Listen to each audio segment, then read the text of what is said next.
Was Seth Schachner to break down last night's exciting award ceremony. So it's great to have you back with us. Give us a recap on some of the main winners, from Best Picture to Best Actress, Best Actor, you name it.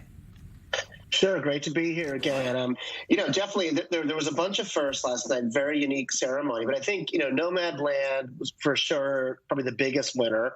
And I think when I look at kind of the landscape of all the winners, Netflix had a really big night as well. Even though they had some disappointments, they took home things for Mank and, for Ma Rainey's Black Bottom, and for a cool documentary on an octopus, as well as live action. So they were probably the biggest, and there was certainly a couple of surprises in the acting categories as well. Tell us about those.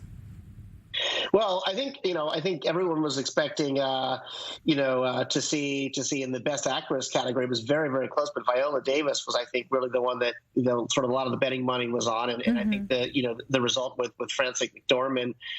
She's an amazing actress, an amazing picture, but I think that was somewhat of a surprise. But probably the biggest surprise of the night was, the late Chadwick Boseman, who we lost, basically was, I think, pretty widely expected to get Best Actor. In fact, the show may have even been structured such that it was going to close on that basis, that he obviously is no longer with us, but that his wife would perhaps come up and accept the award, and to see Anthony Hopkins winning it was probably the biggest surprise of the night. Now, tell us a bit more about the highlights in terms of, what stood out the most, especially about the actual event itself. Well, look, it was, firstly, I wouldn't call it a highlight. It's probably the inverse of that. But probably the biggest thing that has stood out, at least to me as a business person, is just the record low ratings for the show. It's for the first time it's under 10 million viewers, and it was down by like 50 or 60%. So that was kind of a really tough thing. They've really become kind of almost a niche strategy in terms of the show. But the show itself was creatively just, I think, particularly well done. Steven Soderbergh and his team had a big hand in kind of structuring it, almost like a movie, and it was in a train station for the most part.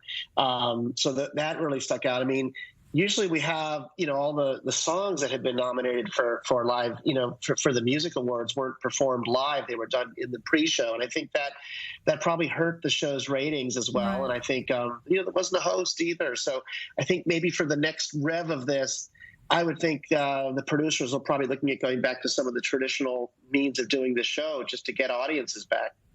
Right. I mean, I wanted to ask if the public was kind of satisfied with last night's event. Obviously, the numbers in terms of who was watching were a lot lower, but what was the general reaction to how things went down? Well, I think pretty positively. I think some of the speeches, Daniel Kaluuya's speech was hilarious. There was a very touching speech from Thomas Vinterberg that was well. And, Glenn Close had obviously a hilarious moment doing kind of a little impromptu dance routine. And I think people were generally very happy with it.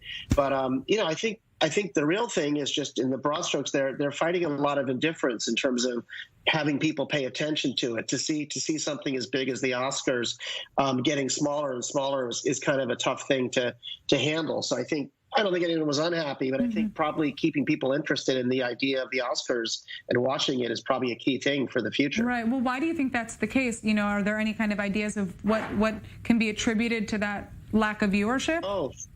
Oh, yeah, for sure. I mean, this is fundamentally about movies and going to theaters. So obviously that's been off the table for the last year. You have the specter of all these awards that people have not seen in theaters, for sure. And the other thing is, Jet, and this is not just this year, but a lot of the Best Picture, that the trends have really been towards art house pictures, The Shape of Water, Argo, things that people aren't necessarily going to rally to if it were, say, like a Titanic or an Avatar. So I think there's, certainly less of an interest in that as well. So it was very, very niched out this year, but I think people were happy.